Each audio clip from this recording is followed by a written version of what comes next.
Okay, the next thing I want to talk about is hope. While it's obviously takes a lot to be brave, hope, I guess, bravery is that tension that you feel just before you step out, knowing it's the right thing to do or feeling that within you. Hope is that deep inner trust that you know and believe that this is going to work out because you have faith, essentially. And you don't have to be a faithful person, say religiously, to have faith in the greater good or the greater thing.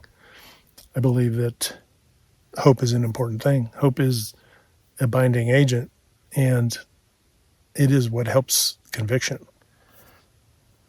Next would be enthusiasm. Sometimes what you would find is you see this in a lot of movies, action comedies, where enthusiastic sarcasm is used to mask the fear and the intrepidation of doing something until the one final act comes. But irrespective of all of that, in that singular moment prior to doing whatever it is they're doing, there's an enthusiasm that surges through them because they've essentially heightened it, kind of the way a story flows to a crescendo, to a climax. In the same way, they're creating their own climax, and that shot of enthusiasm at the end is what helps get them through. So that enthusiasm is very important. You cannot sustain enthusiasm continually. You can run on the principles of conviction and committed conviction, but enthusiasm really comes in waves, and it's purposeful. You're enthusiastic about an idea or about celebrating somebody's personal or team victory, that sort of thing. Achievement of a goal, there's enthusiastic support, right? But enthusiasm will drain your tank quickly from an emotional standpoint. And so, but here's the cool part of this. You've got plenty of it. You will not run out.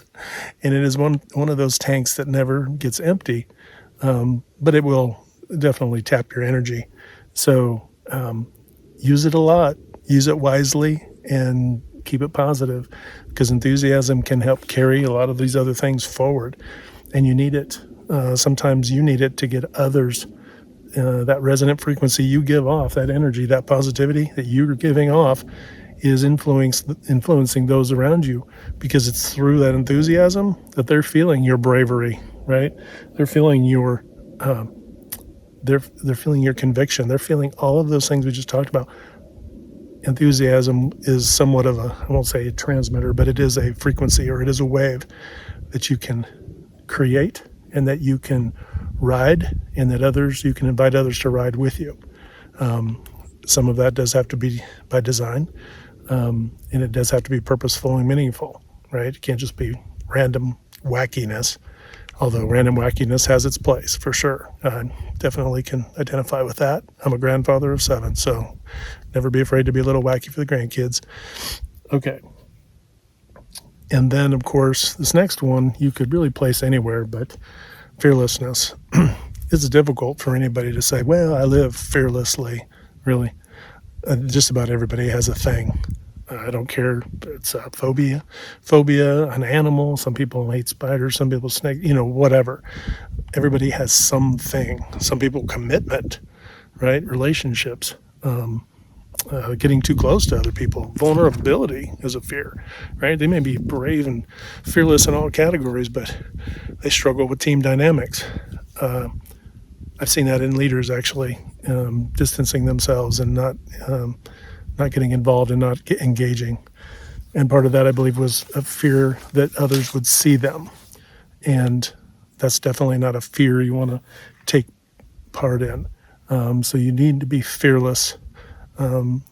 It's okay not to be accepted. It's okay to be kind of the fifth wheel for a minute in a situation. It's okay to be part of the joke. Hey, if you're part of the joke, it's part of the joke, right? And it's all good. Have fun. Don't take yourself so seriously. And in doing so, you'll find that you earn a lot of these other things we talked about from others back. You'll earn their trust. You'll earn the honesty and seeing that you're human. And that's important. because if you're not showing your humanity, if you're some kind of superhuman, rock star, never does anything wrong, and I don't mean by design, but I mean you don't have any flaw whatsoever, there's a problem there, and you need to. That's definitely mirror time right there. Okay, well, maybe I should call this mirror time.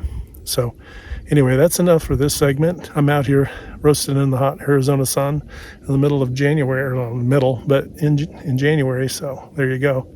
All right, we'll talk to y'all later. Have a good day.